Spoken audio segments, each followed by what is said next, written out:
श्रीलंका का हाल देख के समूचा विश्व चिंता में है और खास तौर से भारत के नेता तो जरूर ही चिंता में होंगे।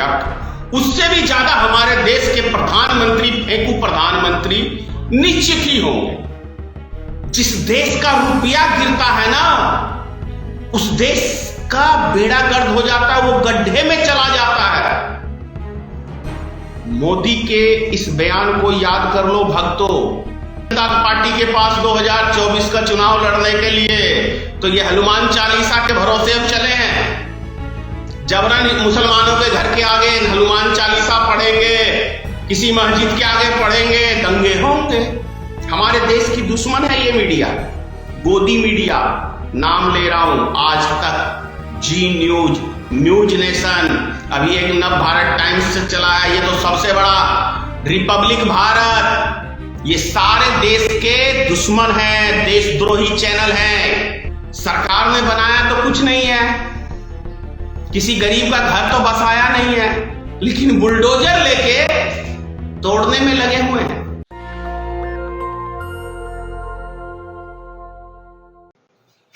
श्रीलंका का हाल देख के समूचा विश्व चिंता में है और खास तौर से भारत के नेता तो जरूर ही चिंता में होंगे।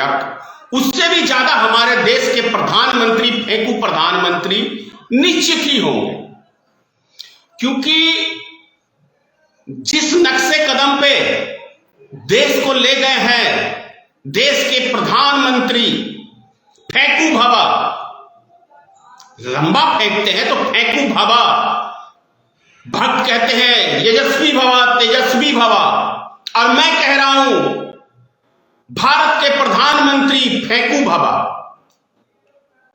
अब बोलो भक्तों, भक्तों के अब्बा श्री फेंकू राम है कि नहीं है? अब सवाल यह उठता है कि इस फेंकू राम को जो भी समर्थन दे रहा है अभी वर्तमान में, वो हमारे देश का असली दुश्मन है। इसलिए कह रहा हूं कि 8 साल का इतिहास उठा के देख लो और पिछले 70 साल का इतिहास उठा के देख लो। जो महंगाई तुम्हारे अब्बा श्री ने बढ़ाई है, वो 70 साल के रिकॉर्ड में भी नहीं तुलना आती है। ये फेंकू राम पहले फेंकता था लंबी लंबी कि भाई जिस देश का रुपया गिरता है ना, उस देश का बेड़ा गर्क हो जाता है, वो गड्ढे में चला जाता है। मोदी के इस बयान को याद कर लो भक्तों। कहा था कि नहीं कहा था, कहोगे तो वीडियो लोड कर दूंगा। खूब वायरल है वीडियो अभी खास तौर से। दूसरी बात, जब मोदी जी प्रधानमंत्री बने 2014 में, तो रुपया के मुकाबले डॉलर की कीमत थी, मतलब अमेरिका का $1 और भारत का 58 रुपया कुछ पैसा। अभी 8 साल में इतना तरक्की किया हमारे देश ने कि 77 रुपया 50 पैसा $1। कौन ले गया देश को नर्क में, कौन ले गया देश को गड्ढे में, ये तो खुद आप तय कर लें, क्योंकि ये लैंग्वेज तो माननीय प्रधानमंत्री श्री फेंकू राम का है, फेंकू भवा। अब सवाल ये उठता है कि शतक लगाने का शौक हमारे फेंकू भवा को हर चीज में है। अब ये देखना है कि रुपया हमारा कब शतक लगाता है, भारत का 100 रुपया और अमेरिका का $1, ये देखने की बात है। क्योंकि हमारे फेंकू भवा ने 40 रुपया 8 साल में सिर्फ डीजल पे बढ़ाए हैं। 40 क्यों, 45 रुपया। 70 सालों में 60 रुपए पे आया डीजल का दाम, और सिर्फ 8 सालों में उसको 100 के पार ले गए। ये फेंकू भवा, तेजस्वी भवा, यशस्वी भवा, या जो भी भवा कहो, वो ठीक है। ये है, पेट्रोल को देख लो, 8 साल में 50 रुपया बढ़ाया है, 8 साल में। रेलगाड़ियों का किराया देख लो, 8 साल में दुगुना तिगुना। और एसी की तो बात ही निराली है। तो कैसे हमारे प्रधानमंत्री जी अभी देश को आगे ले जा रहे हैं। श्रीलंका का हाल देख लो, श्रीलंका का जिक्र, राष्ट्रपति प्रधानमंत्री लगभग नेता को नंगा करके दौड़ा दौड़ा के मार रहे हैं। माननीय प्रधानमंत्री जी सिक्योरिटी बढ़ा लो, क्योंकि भारत के भी कुछ हालात ऐसे ही होने वाले हैं, क्योंकि जनता में धीरे धीरे अंदर से उबाल आ रहा है। आपका जो ये प्रयोगशाला जो आपने देश को बना रखा है ना उद्योगपतियों के लिए, ना इस देश में कोई उद्योगपति आपका मित्र रहेगा आने वाले टाइम के अंदर, और ना आप लोग रहोगे, क्योंकि जनता में उबाल शुरू हो चुका है धीरे धीरे धीरे। भैया भक्तों, तुम संभल के रहना, क्योंकि सबसे ज्यादा सामत तुम्हारी आएगी, क्योंकि तुम्हारी अम्मा भी खतरे में है इस टाइम में, तुम्हारी बहन भी खतरे में है, और तुम लोग तो हो ही खतरे में। यही बीमारी फैला रखा है ना देश में, कि मोदी नहीं होता तो हमारी अम्मा भी नहीं होती, हमारी बहन भी नहीं होती, और हम भी नहीं होते। यही अब्बा उड़ा रखे हो ना देश में, मूर्खों। और कुछ भक्त तो ऐसे हैं, कैसे लगता है कि पता नहीं भैया कौन सा जन्म घुट्टी पिला रखा है इन देश के दुश्मनों को। ये देश के दुश्मन ही है अंधभक्त, ये देश के हमारे हितैषी नहीं है, क्योंकि कुछ पैसे इन लोग को मिलते हैं। ऐसे ही थे आरएसएस के दलाल सब अंग्रेजों के टाइम के अंदर, जो अंग्रेजों की गुलामी करते थे, और आज इनकी टीम के अंदर ऐसे दलाल सब हैं जो चंद रुपयों के लिए इस देश को बर्बाद करने में लगे हुए हैं। तो ये सब चीजें समझो। और सबसे बुरा हाल अंधभक्तों का और आरएसएस का आने वाला है, और क्या कहते हैं बीजेपी के लोगों का, क्योंकि महंगाई तो हर व्यक्ति को चुभ रही है कांटे की तरह। उन गरीब मिडिल क्लास के परिवारों से पूछो कि कैसे उनका घर का चूल्हा जल रहा है।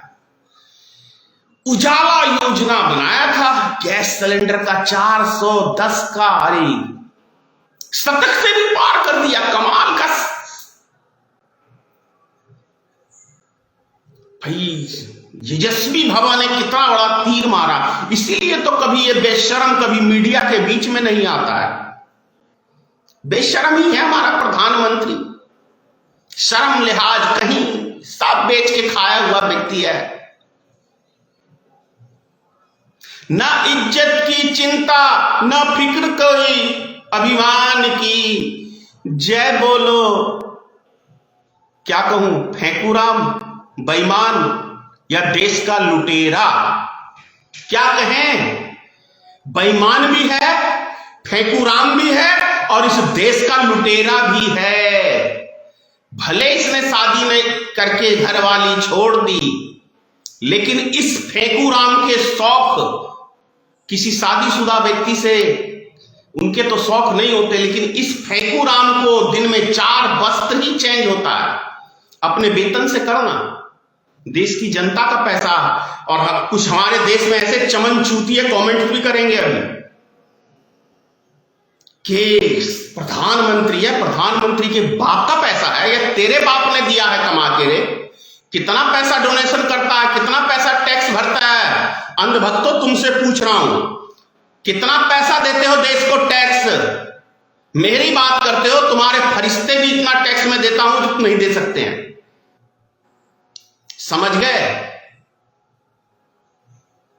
इसलिए पूछता हूं डंके की चोट पे, क्योंकि खून पसीने की कमाई सरकार को देता हूं देश के लिए, नरेंद्र मोदी के शौक के लिए नहीं देता हूं। वेतन है, वेतन का हिसाब देगा, कितना पैसा उस वेतन में से मोदी ने खर्च किया। 1 रुपया भी नहीं लेता है, तो दिन में 4 सूट कैसे बदलता है। कुछ नहीं है भारतीय जनता पार्टी के पास 2024 का चुनाव लड़ने के लिए, तो ये हनुमान चालीसा के भरोसे अब चले हैं। जबरन मुसलमानों के घर के आगे हनुमान चालीसा पढ़ेंगे, किसी मस्जिद के आगे पढ़ेंगे, दंगे होंगे। दंगे होंगे तो इस देश में मूर्खों की कमी नहीं है भाई, भरमार है। मीडिया इनकी चाटुकार मीडिया इनके पास है ही है भाई। ऐसे देश में गद्दार हैं, गद्दार मीडिया है हमारे देश में, इसमें कहीं कोई शक की बात नहीं है। देशद्रोही मीडिया है। देश के खिलाफ यदि ये मीडिया काम कर रही है तो देशद्रोही है। अगर देश की जनता को ये सच्चाई नहीं बता रही है तो देशद्रोही है। हमारे देश की दुश्मन है ये मीडिया, गोदी मीडिया। नाम ले रहा हूं, आज तक, जी न्यूज, न्यूज नेशन, अभी एक नव भारत टाइम्स से चला है, ये तो सबसे बड़ा, रिपब्लिक भारत, ये सारे देश के दुश्मन हैं, देशद्रोही चैनल हैं। इनके मालिक यदि इनको डायरेक्शन दे रखा है, चाहे अडानी हो या अंबानी हो, तो ये भी देश के सबसे बड़े गद्दार हैं, बिजनेसमैन। अगर इस देश की जनता को लूट रहे हैं तो ये हमारे देश के दुश्मन हैं, उद्योगपति। अगर ये सीमित मार्जिन नहीं ले रहे हैं और दिन प्रतिदिन ये रेट बढ़ाए जा रहे हैं और ये दुनिया की दौलत लूट के मालामाल हो रहे हैं, तो निश्चित ये देशद्रोही हैं, ये बिजनेसमैन।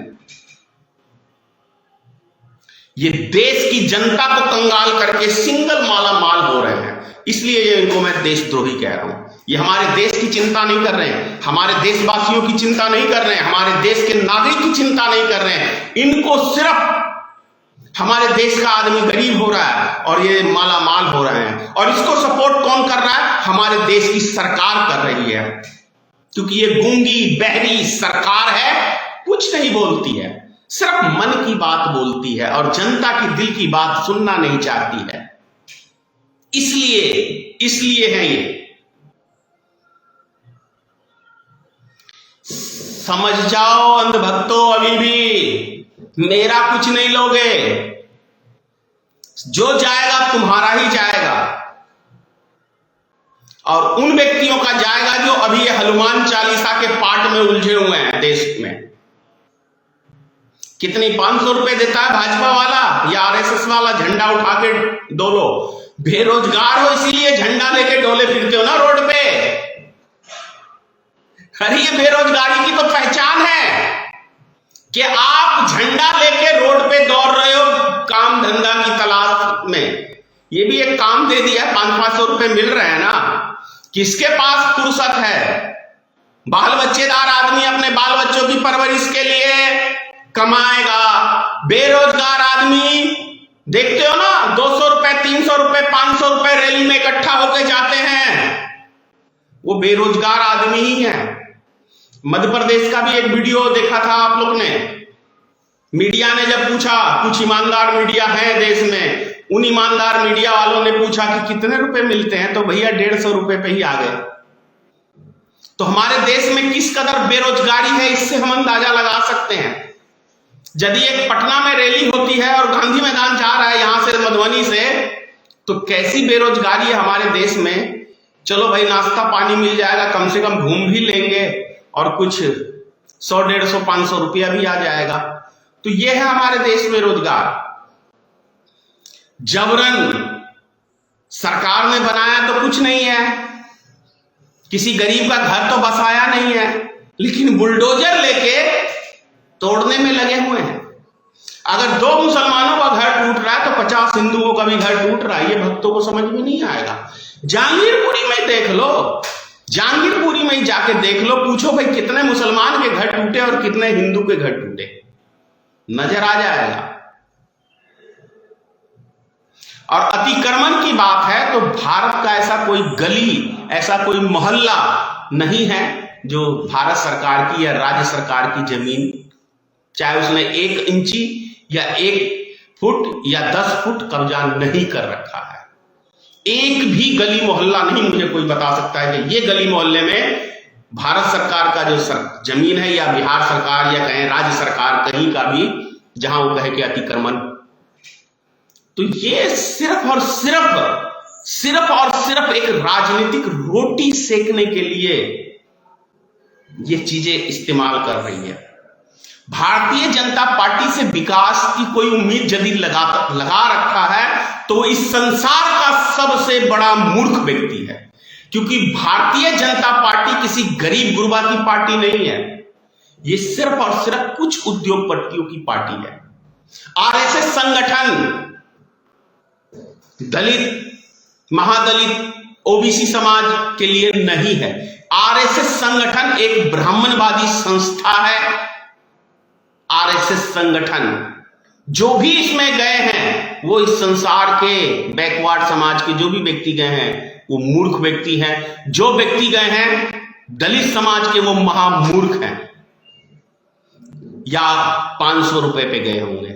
बहुत से ऐसे व्यक्तियों को मैं जानता हूं जिनको 500 रुपए दे दो और सुबह तक शाम तक झंडा बुलंद करते हैं, शाम में पौवा मिल जाता है पीने को, उसमें वो मस्त रहते हैं, वही उनकी लाइफ है। इलेक्शन के समय में देख लो आप लोग, नजर उठा के क्या हाल है। छोटी जातियों में दारू 200 रुपए 300 रुपए इस पे वो अपना ईमान बेच देते हैं। जय हिंद, संभल के रहना। बहुत जल्द श्रीलंका का हाल भारत में भी होने वाला है, जिस कदर महंगाई,